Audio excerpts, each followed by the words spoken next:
Welcome to today's edition of the Market Report on ADBN Television. My name is Adefola Olamilekun.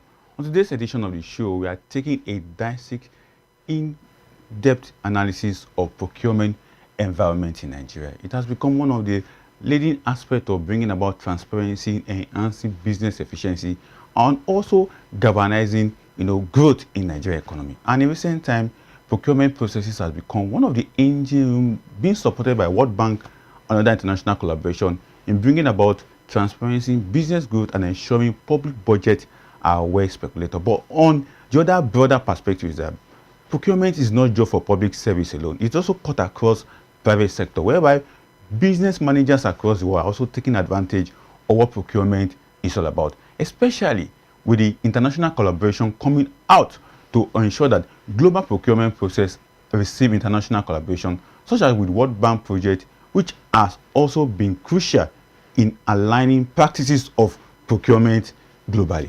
Joining me today is no other person that will help us to extract and dissect the issue around procurement in Nigeria from the public perspective as well as the private perspective, how business managers are using procurement to enhance their business growth.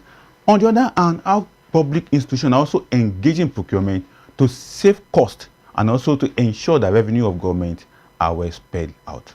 Joining me is Mr. Mohammed Attah, is the National Coordinator of Procurement Observers in Nigeria. We'll be helping us to take a dive into the issue of global state of procurement and streamlining into the issue of procurement in Nigeria. Because in recent time, we have seen where procurement influence macroeconomy across the world. And in Nigeria, we also need to test on that particular issue in regards to procurement, private sector, and businesses in Nigeria. So Mr. Mohammed Attah, who happens to be the coordinator of National Procurement Observer in Nigeria, will be helping us to understand the aspect of the public side of procurement and the private side of procurement. Having said, in 2007, we had the opportunity of establishing a Procurement Act law that governs the support our public institutions can be able to manage their procurement processes. But on the way around, we also need to understand what is the role of private sector in ensuring procurement processes in their domain. And those are the arguments that have been put out that majority of the legal framework that we have in Nigeria only support public institutions or public agencies when it comes to procurement.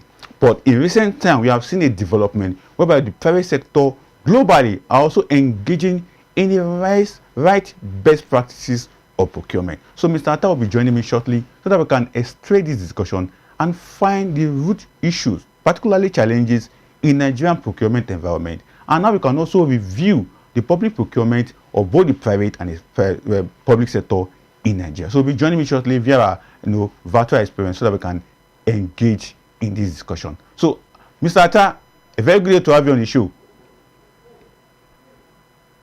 Thank you for having me.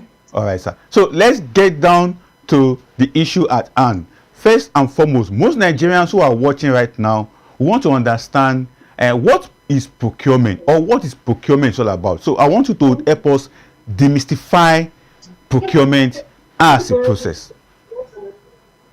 Well, if you want me to give you a definition of procurement the traditional way, I would simply say it's all about acquisition and disposal of goods, works, and services, which when it boils down to our family house, we talk about how do you acquire basic needs, or how do you also source for them in terms of usage in the house and all that. But beyond that is the fact procurement is advanced. The current approach to procurement is advanced, and we are using modern technology to describe largely because procurement has been declared as a profession worldwide. And the Nigerian government also declared it as a profession as about 2007 and established the Chartered Institute of Purchasing and Supply Management of Nigeria to regulate the practice. So procurement is described under the law as the acquisition of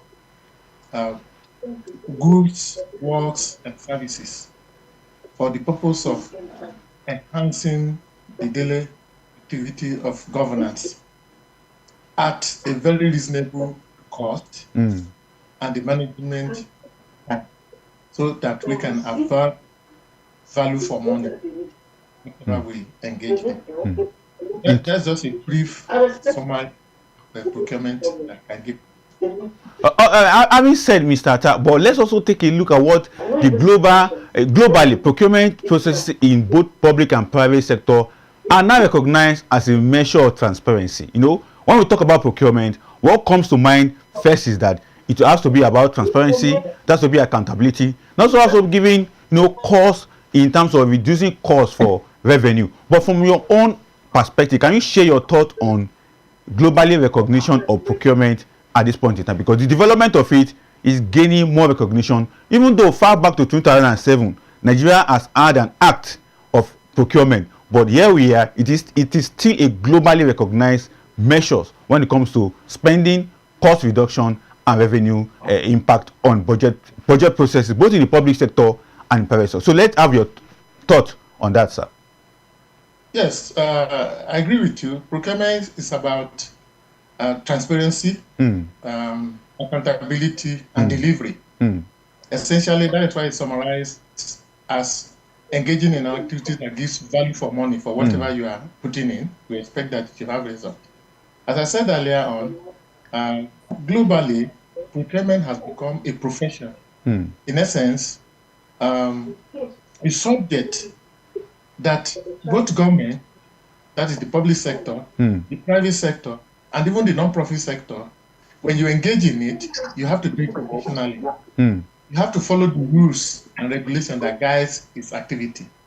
So procurement has become a subject of transparency because procurement itself is an anti-corruption tool to fight frauds, anomalies, and irregularities that were recorded in the practice in the past, particularly in the public sector. So its advancement has brought in a lot of changes. For example, we are now in the AI era. A lot of technology has waved in.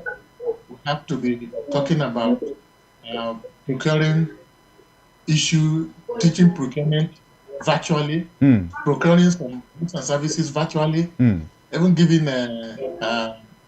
much for us on procurement and supply virtually.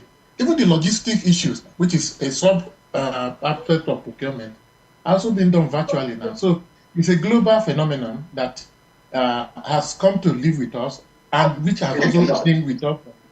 But the advancement has made it mandatory that once you want to go into that practice now, you need to do a lot of professionalism. You need to engage in the rule of law for you to be able to adhere to strictly to the practice.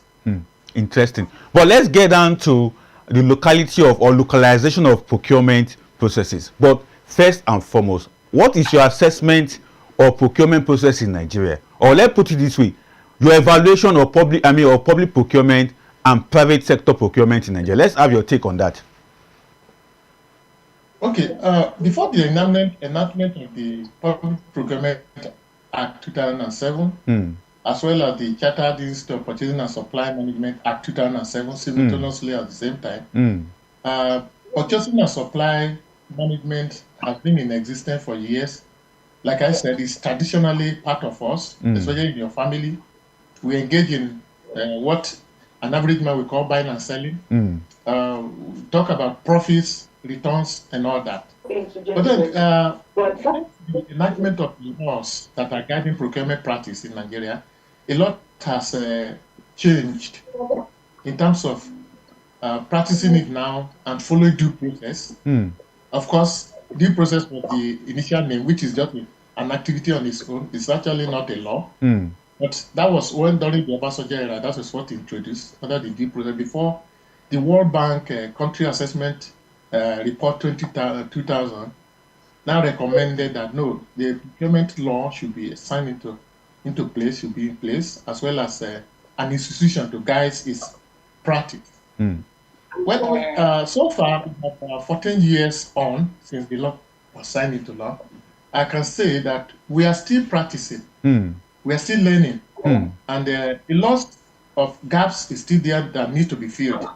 particularly in the area of capacity for many practitioners, still lacking.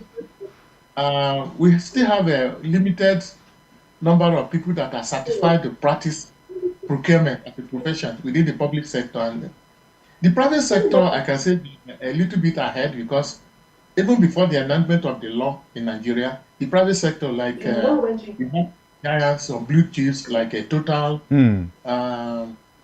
some oil companies, manufacturing companies, and other have been in procurement. The tobacco company in Zaria is a very good example. IIT in Ibadan are a very good example that have been handling procurement issues as purchasing and supply chain management before the enactment of the Foreign Procurement Act 2007. So most of the time, again, people don't quite understand the interchange, because procurement is just an aspect of purchasing and supply chain management. So we try to educate people that it's just an extension of the activities that we now. Procurement is used more popularly now because the history of the world, as I told you earlier, is evolving. And there's a need to have a common name that can align with all the processes. That's procurement and all that. Exactly. So in Nigeria, so far, so good. We will say we are still learning. There's still a lot to learn. There's still a lot of issue around certification, a lot of issue around the practice itself, a lot of issues around legal compliance, and a lot of issue around capacity for the practitioner. So that is the system now that we have in Nigeria, largely because of the ecosystem also that we have found ourselves. We are not able to rise or to move fast as it is expected for us to meet that. So there's still a lot of areas to fill, especially in the terms of legal compliance. Exactly.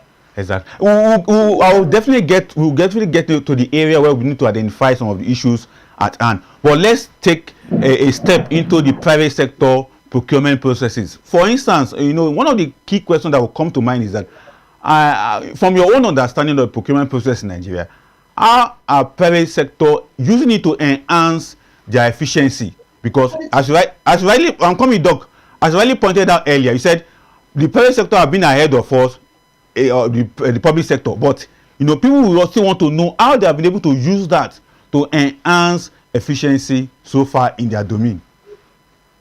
Yes, I said the private sector has been in the practice over time before the law was enacted.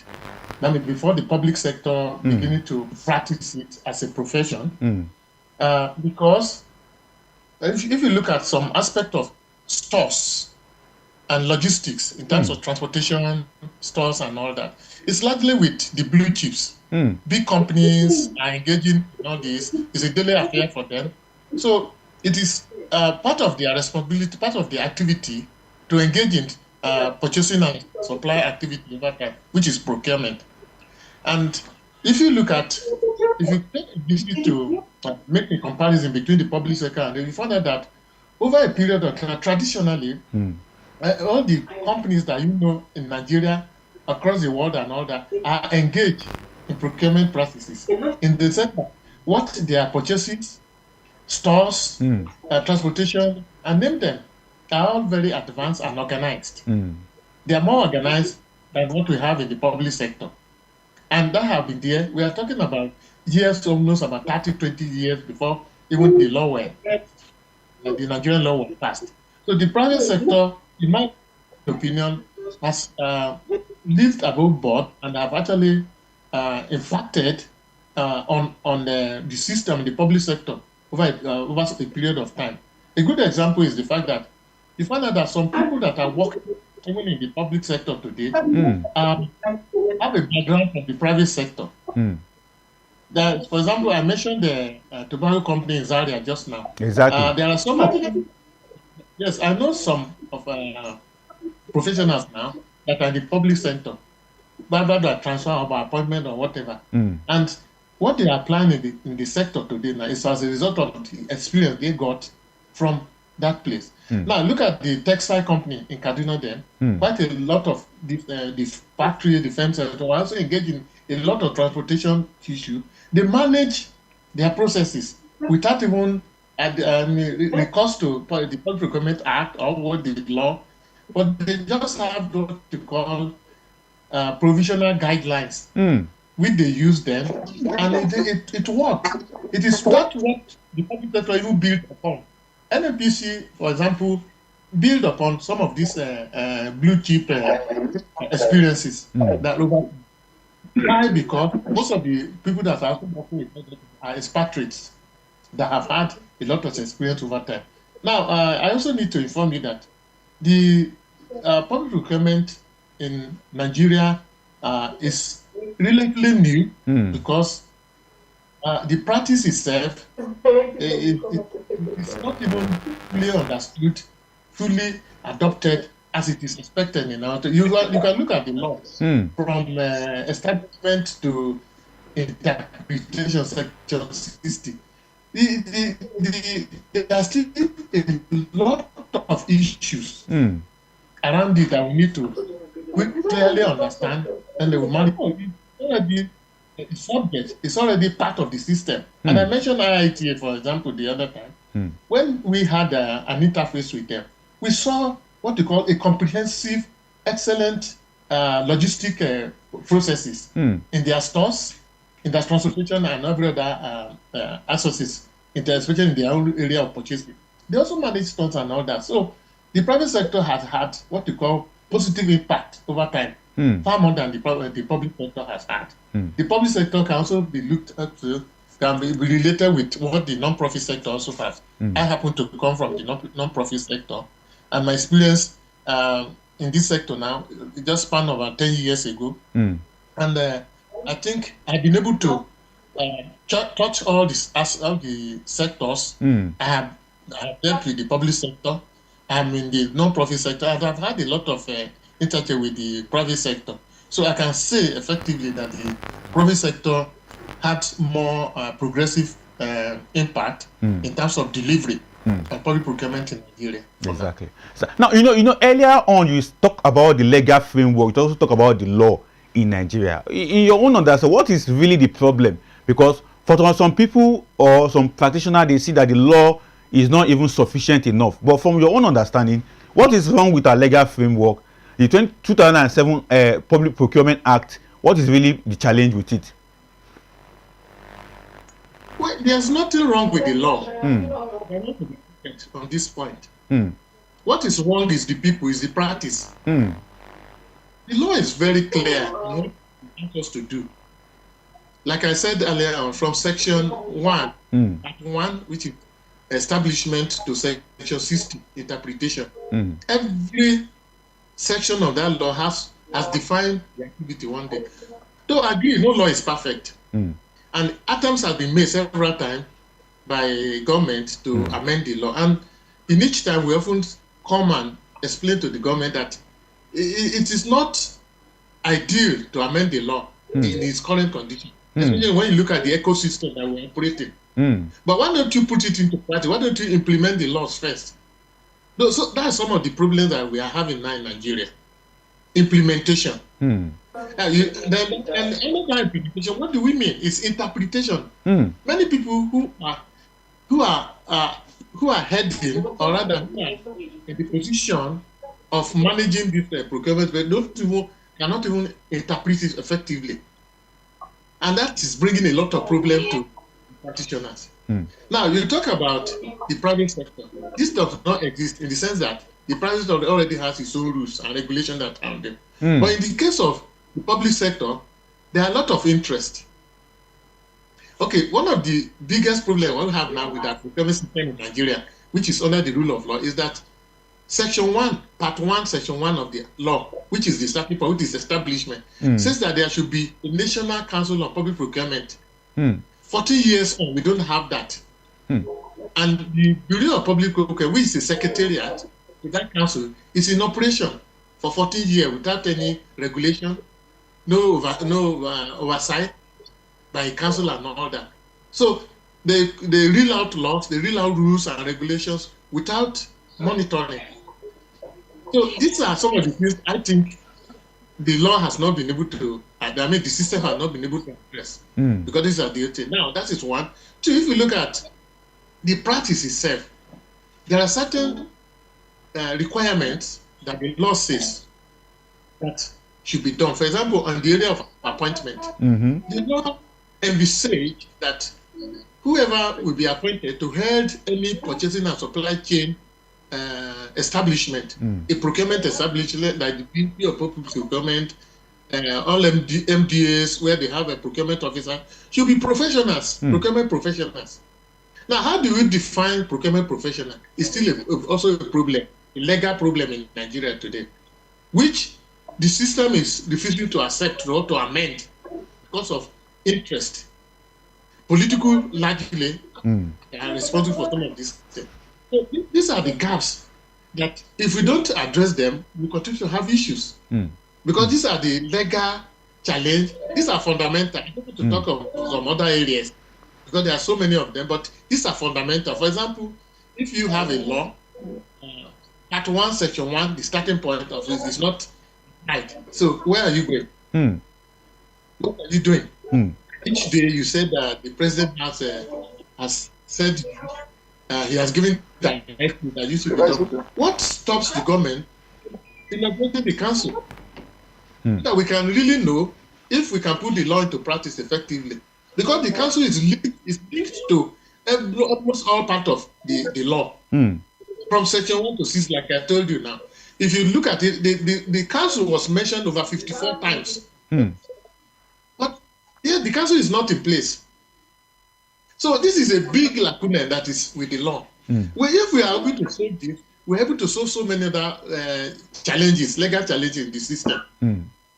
Interesting. That is why I said, let us start from here, because that is where the problem lies mostly. Exactly. And talking about where the problem lies squarely, some people have argued that the reason why we have gaps, we have lapses in this 2007 Procurement Act is that we didn't carry the private sector along in the operationalization of some of these clauses on the law. What do you have to say about that?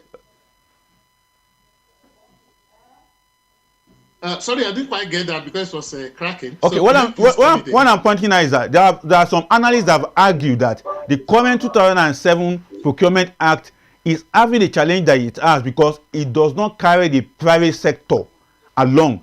In interpretation, implementation, it is just focused on the public sector alone. And that's why the procurement environment in Nigeria is having the challenge that we are having right now. You see, I don't want to subscribe to that. Of course, I've not read that anywhere, but I'm waiting for anybody to argue that with me, and I'll prove it to you. Section 1C of the Public Procurement Act, which is still the establishment that I talked about now, provides opportunity for the private sector to be part of the council. For example, Manufacturing Association of Nigeria is supposed to be on the board of the council. Is that not private sector? Now, yes, the non-profit sector are also even supposed to be on that. The NGOs are supposed to have representative on that council. Then the public sector. So it is all encompassing. It's not talking only about the public sector, because each sector is supposed to tap into the other sector. That's what they call parties to procurement. And the council has adequately addressed the parties. You cannot, if you are in party 1, you cannot be in party 2, neither you can be in 2. So the 3 parties have been brought together to be in that council.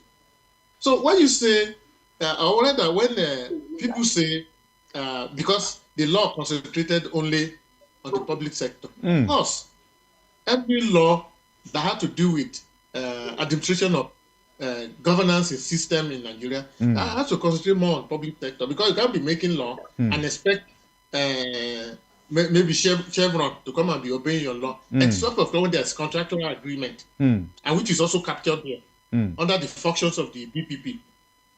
So they relate with contractors. Most of the contractors are from the private sector. So and the contractors have to abide by the biddings, by the laws in the Public Procurement Act. They don't go outside the law.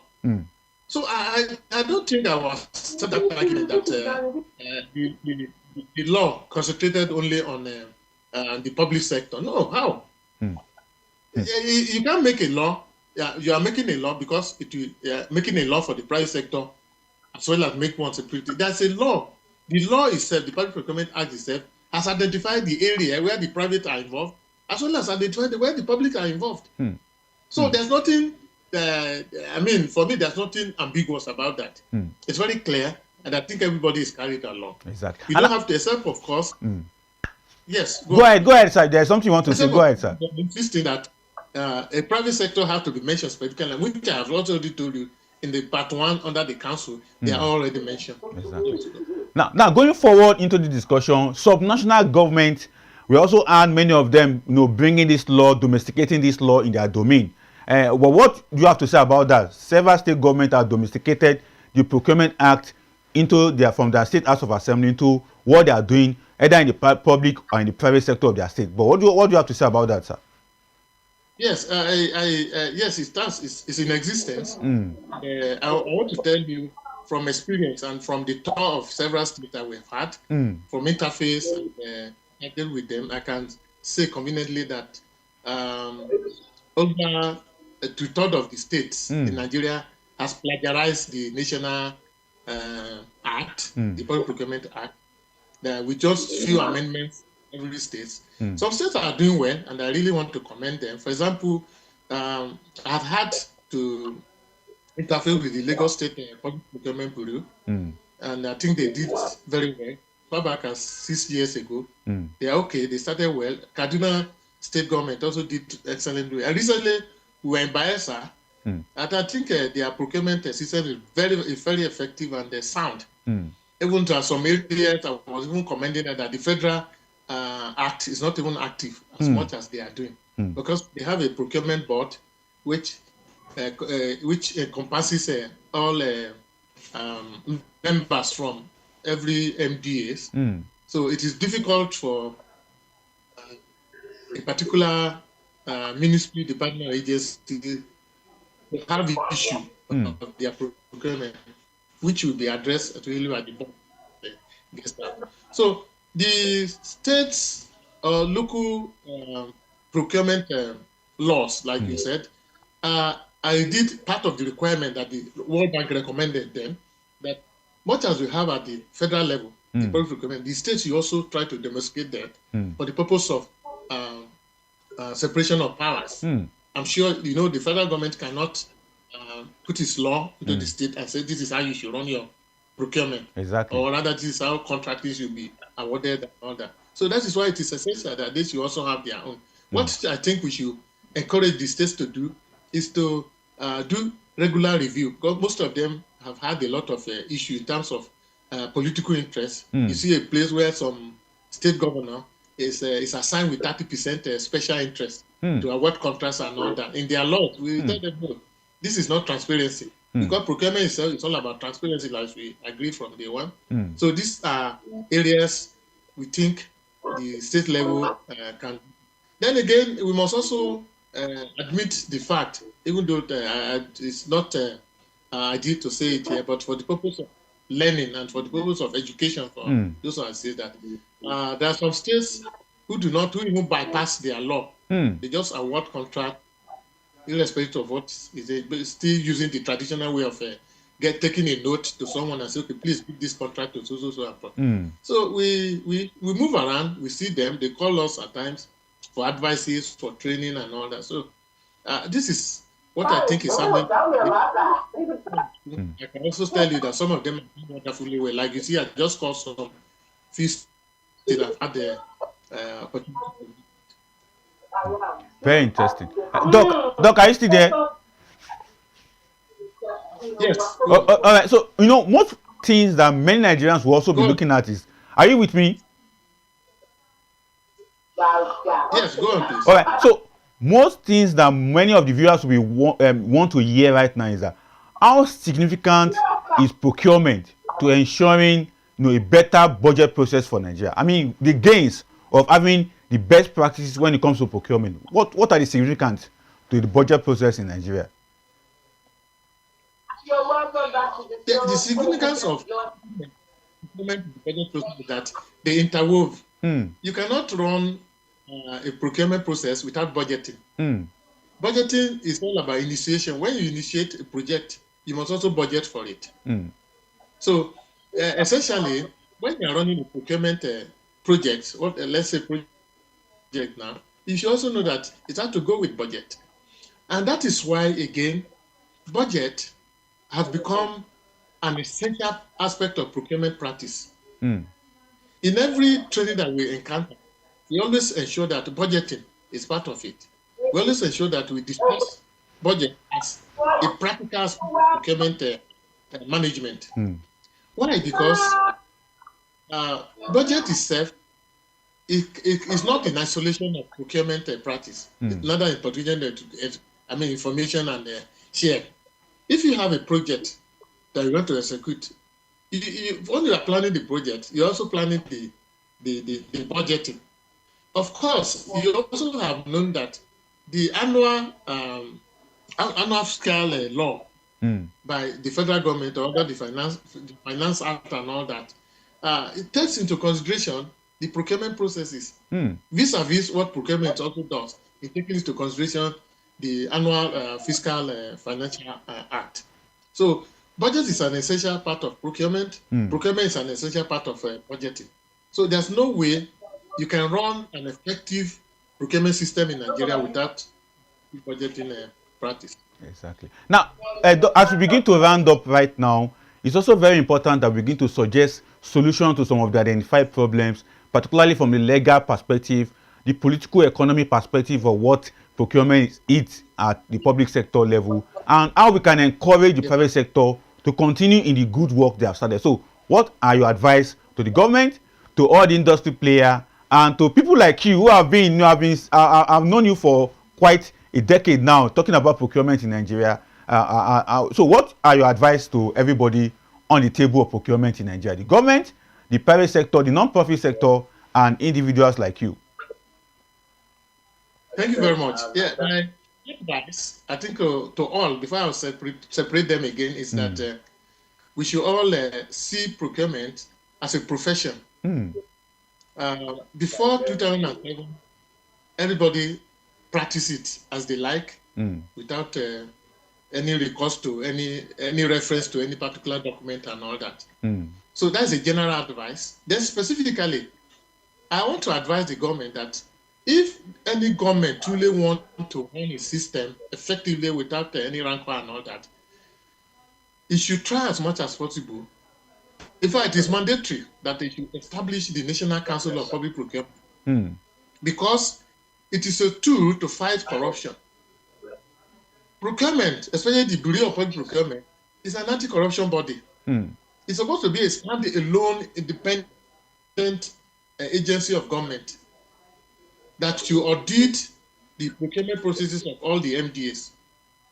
So without a council, at a point, there are journalists that I won't argue. Could you even describe what BPP is doing as legal? Even with discussion of, even with directives from presidency and all that, these are issues.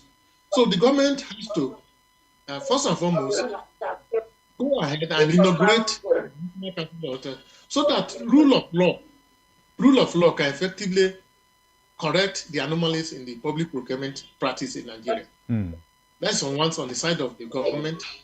Two, in the private sector, we encourage the private sector to do more on training in terms of building the capacity of their staff, officers, and even head of agencies.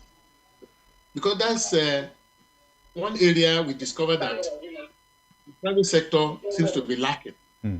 This idea that we know it all, we already have the answer, or rather we were there for a long time, it's not enough. The world is changing. Dynamism is coming in daily. So we need to also introduce humanity. For example, the era of internet is here. We have to ensure that all processes are carried out in that manner. The AI era and all that. The private sector can do well by adopting a more professional approach in the practice of procurement at their various establishments. Then the non-profit sector I can do more also by venturing to get more information, to get more capacity about procurement. I try to encourage some of my colleagues over time that, look, do not play with the subject of procurement because it is the center of activity of any government.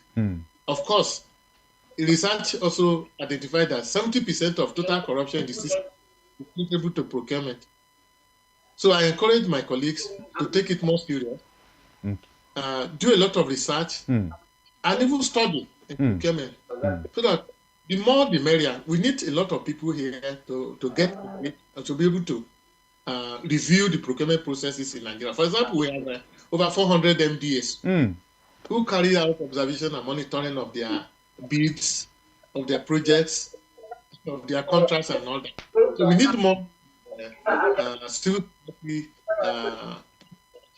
and I want to thank some of them that were trained on the World Bank, Federal Government of Nigeria economic reform in 2010. We had about 50 of us there then. But now we have less than 30 of us that are there. It's because most of them have decided to take some money. So the NGOs can do more because every day when you go read anything, when you talk about business and you will talk about governance, you hear about corruption. Rather than reducing, it seems to be growing. Right. So I encourage them to see it as a profession that use address which is not corruption today. Thank you. All right, Mr. Attah, I really want to appreciate you at this point in time. It's quite interesting that we have you on the show, and you have made us understand the Nigerian procurement environment, particularly looking at it from the purview of the public and private sector perspective. So thank you so much for coming on the show today, sir. Thank you very much. Thank you, Mr. Deol. All right. And I also need to inform you that it's a developing issues, particularly the procurement board that have not been consulted. Is something that we need to take on because it is quite germane that we do this in advocacy and enlightenment for ourselves and for the government at hand. But thank you so much for coming on the show, sir. Thank you. All right, sir. So I've been speaking with Mr. Mohammed Attah, who happens to be the National Coordinator of Procurement Observation and Advocacy here in Nigeria. It has made us to understand the issue around procurement, particularly from the legal perspective, the political economy perspective, and the interests of the state, around procurement. Although the private sector is doing pretty well. When I say pretty well, that means they are doing fantastically well when it comes to procurement. But the public sector, they are lagging behind. Even though many have said because of the legal perspective, the legal framework need to be reviewed. But for Mr. Attah, the legal framework is not the issue, but the practice particularly is a major challenge. We'll be going on a short break. And when we return, we'll take on the market from the stock to the crude oil to precious material as well as the Nigerian FX market. Let's go for this short break and we'll come back for that shortly.